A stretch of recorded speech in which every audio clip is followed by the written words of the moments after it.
Why? Why is the rates of gas? 80 crore people are getting No. free for 25. No, so does that mean? Social media पर बड़े दिनों बाद स्मृति ईरानी एक video में नजर आई है। हाँ, वही स्मृति ईरानी जो 2014 से पहले महंगाई में जरा सा उछाल होने पर रोड पे सिलेंडर लेकर बैठ जाती थी और आज सिलेंडर का नाम सुनते ही तिलमिला जाती हैं। एक बार ये वीडियो देखिए। नहीं आप चलो। Happy Bihu without stoves, without gas, with increased Ma'am, rates. please don't lie. Oh, we are lying. Gas is No, you are, madam, you are misappropriating. No, it is. No problem. You have to let everybody know. Yes. Let everybody know. Yes. But Why like is I the said- rates? Like why- I said, ma'am, Why is the rates of gas? 80 crore people are getting No. free for 25. No. So does that mean? They are delivered by state Does government. that mean that But like I the said, rates ma'am, of it gas? would be lovely if I am not accosted. No one is being accosted. You have, ma'am. No, Without my permission. Oh my God! When you are in a position, you are a minister. I'm Everybody, answering, ma'am. everybody knows. 1.83 billion vaccine doses, ma'am, have been It's all like. इस video में स्मृति ईरानी से सवाल कर रही महिला Congress committee की active chief Nita D'Souza. Nita ने स्मृति ईरानी से सिलेंडर के बढ़ते दामों पर सवाल किया तो स्मृति ईरानी ने बता दिया कि कितने सिलेंडर फ्री बांटे हैं और कितनी वैक्सीन फ्री लगाई है। हैरानी की बात यह है कि जिन लोगों को 2014 से पहले महंगाई डायल लगती थी, आज उन्हें ये डार्लिंग लगने लगी है। जो लोग पेट्रोलियम पदार्थों की मूल्य वृद्धि के खिलाफ सड़कों पर रसोई गैस के सिलेंडर के साथ धरना करते थे, आज मस्त हैं। साइकिल और बैलगाड़ी पर चलने की बातें करते थे, अब महंगाई की चर्चा से भी कतराते हैं। मोदी जी भी अपने मन की बात में इसका जिक्र नहीं करते, यहाँ तक कि उनकी पार्टी के नेता और मंत्री और रामदेव भी महंगाई और पेट्रोलियम पदार्थों के दाम बेतहाशा बढ़ने का औचित्य साबित करने के लिए कभी तर्क तो कभी कुतर्क देते रहते हैं। पड़ेगा जैसे मैं सुबह 5 किलोमीटर दौड़ लगाता हूँ, साइकिलिंग करता हूँ, तो जो आस पड़ोस के जो अपने ऑफिस है ना, लोग साइकिल वाला ट्रेंड शुरू कर दे, तो फिर तो बिना डीजल पेट्रोल के चल जाएगा काम। हिपोक्रेसी की भी सीमा होती है। आज चर्चा एक ऐसे ही टॉपिक पर जो न सिर्फ हमारी सरकार बल्कि हमारे मीडिया के एजेंडे से भी बिल्कुल गायब है। आम आदमी इस समस्या से बेहद परेशान है, लेकिन इसको लेकर वो भी आंदोलन नहीं करता, मन महसूस कर रह जाता है। यही स्थिति हमारे विपक्षी दलों की भी है। कारण चाहे कोरोना प्रोटोकॉल के मद्देनजर बड़े जनसमूह के साथ सड़कों पर उतरकर आंदोलन करने की संभावनाओं का सीमित हो जाना हो या कुछ और, हमारे विपक्षी दल इस विषय को मौजूदा सरकार के खिलाफ अपना मेन एजेंडा नहीं बना पा रहे। वैसी स्थिति नहीं बना पा रहे जितनी हमने यूपीए शासन के दूसरे कार्यकाल में तत्कालीन विपक्ष यानी कि भाजपा के जरिए देखी थी। हम बात कर रहे हैं पेट्रोलियम पदार्थ के दाम लगातार बढ़ते जाने और उससे जुड़ी बेतहाशा महंगाई की। आपको याद है, आज से 11 साल पहले एक फिल्म आई थी पीपली लाइट। उसका एक गाना बहुत चर्चित और लोकप्रिय हुआ, सखी सैया तो खूब कमात हैं, महंगाई डायन खाए जात है। उस समय केंद्र में कांग्रेस के नेतृत्व वाले यूपीए की सरकार थी और भाजपा विपक्ष में थी। भाजपा ने इस गाने को मनमोहन सरकार के खिलाफ अपने राजनीतिक अभियान का मुख्य अस्त्र बनाया।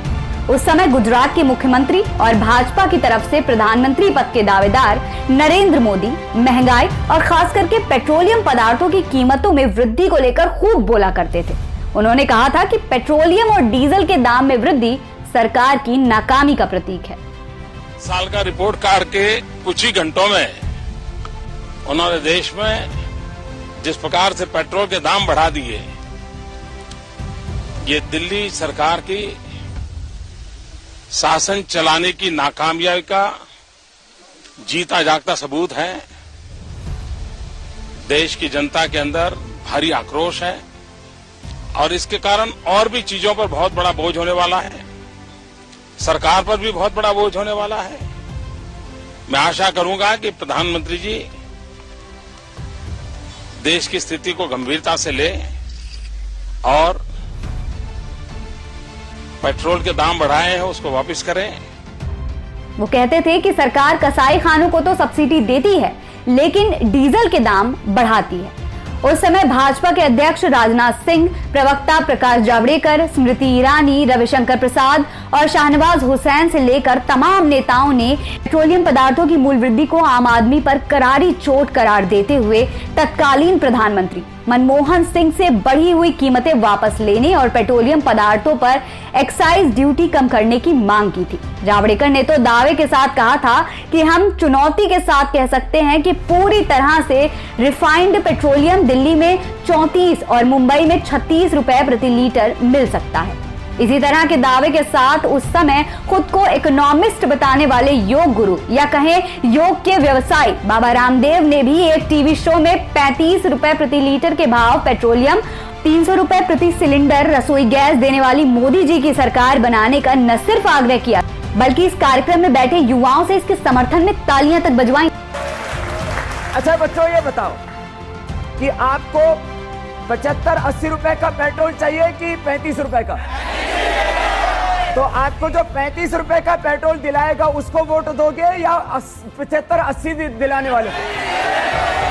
अच्छा, आपको आज गैस सिलेंडर सब्सिडी के बावजूद 450 का और सब्सिडी के बिना जो है 1200 रुपए का मिलता है। यदि आपको गैस का सिलेंडर 300 या 400 रुपए का मिले उसको वोट करोगे या 1200 रुपए का देने वालों को? देखो, सरकार तो ये बनाएंगे, आप थोड़ी बनाएंगे, हम थोड़ी बनाएंगे। 2014 के लोकसभा चुनाव में महंगाई डायन वाला गाना भी काफी हिट हुआ था। उस समय भाजपा का एक चुनावी पोस्टर भी काफी चर्चा में था। बहुत हुई महंगाई की मार, अब की बार मोदी सरकार। महंगाई ने भी 2014 में हुए सत्ता परिवर्तन में महत्वपूर्ण भूमिका निभाई थी। अभी पिछले 7-8 साल से केंद्र में भाजपा की सरकार है, प्रधानमंत्री है नरेंद्र मोदी। लेकिन तब की परिस्थिति और आज के हालात का तुलनात्मक अध्ययन करें तो हालात तकरीबन वैसे ही हैं, बल्कि उससे भी बुरे हैं जैसे 2010 से लेकर मई 2014 तक थे। फर्क बस इतना ही हुआ है कि नोटबंदी और अभी कोरोना महामारी के कारण पिछले वर्षों में बेरोजगारी बढ़ी है और लोगों की नौकरियां गई हैं, वेतन मिलना बंद या कहें कम हो गया है। लोगों की आमदनी कम हुई है लेकिन खर्चों में कोई कमी नहीं है। सबके साथ चरम को छूती हुई महंगाई कहर ढा रही है। ऐसा नहीं है कि मोदी के 7-8 साल के शासन में पेट्रोल डीजल के दाम कभी कम ही नहीं हुए। 2015 में दिल्ली विधानसभा के चुनाव के समय पेट्रोल और डीजल के दाम कम हुए थे। तब इसका श्रेय और वाहवाही लेते हुए प्रधानमंत्री नरेंद्र मोदी ने कहा था कि वो नसीब वाले हैं, इसलिए पेट्रोल डीजल के दाम कम हुए। उन्होंने 1 फरवरी 2015 को दिल्ली में हुई एक चुनावी रैली में कहा था कि पेट्रोल डीजल के दाम कम हुए कि नहीं हुए, आपकी जेब में पैसा बचने लगा कि नहीं। हालांकि दिल्ली वाले मोदी जी के झांसे में नहीं आए। पेट्रोल के दाम कम हुए कि नहीं हुए, डीजल के दाम कम हुए कि नहीं हुए, आपका फायदा हुआ कि नहीं हुआ? अगर मोदी का नसीब देश की जनता के काम आता है तो इससे बढ़िया नसीब की बात क्या होती है। आज राजधानी दिल्ली में पेट्रोल 100 और डीजल 90 रुपए प्रति लीटर के पार पहुंच चुका और रसोई गैस का सिलेंडर 850 रुपए हो गया है। पीएनजी 29 रुपए 60 पैसे प्रति घन मीटर और सीएनजी 54 रुपए प्रति किलोग्राम के भाव बिक रही है। इन सब के चलते खाने पीने की वस्तुएं, नमक, खाद्य तेल, दूध, दाल और अंडे से लेकर सब्जियों के भाव आसमान छूने लगे हैं। पेट्रोल, डीजल और सीएनजी की दरें लगातार बढ़ते जाने के कारण न सिर्फ निजी बल्कि सार्वजनिक परिवहन भी प्रभावित हुए हैं। इसके साथ ही आम आदमी की मुश्किलें और बढ़ गई हैं। पता नहीं मोदी जी को अपना नसीब वाला जुमला याद है कि नहीं। अब उन्हें खुद ही तय कर लेना चाहिए कि वो नसीब वाले हैं या बदनसीब।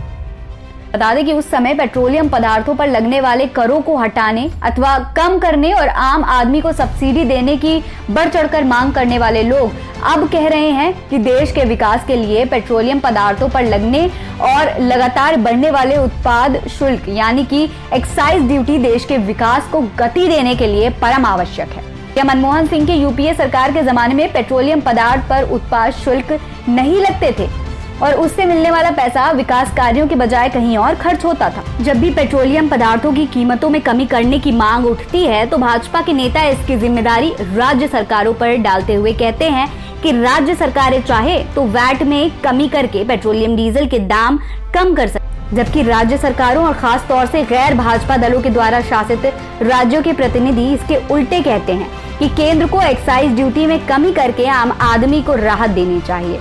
इस तरह दोनों ही अपनी जिम्मेदारी दूसरे पर थोप देते हैं, इसके अलावा ज्यादा कुछ नहीं होता।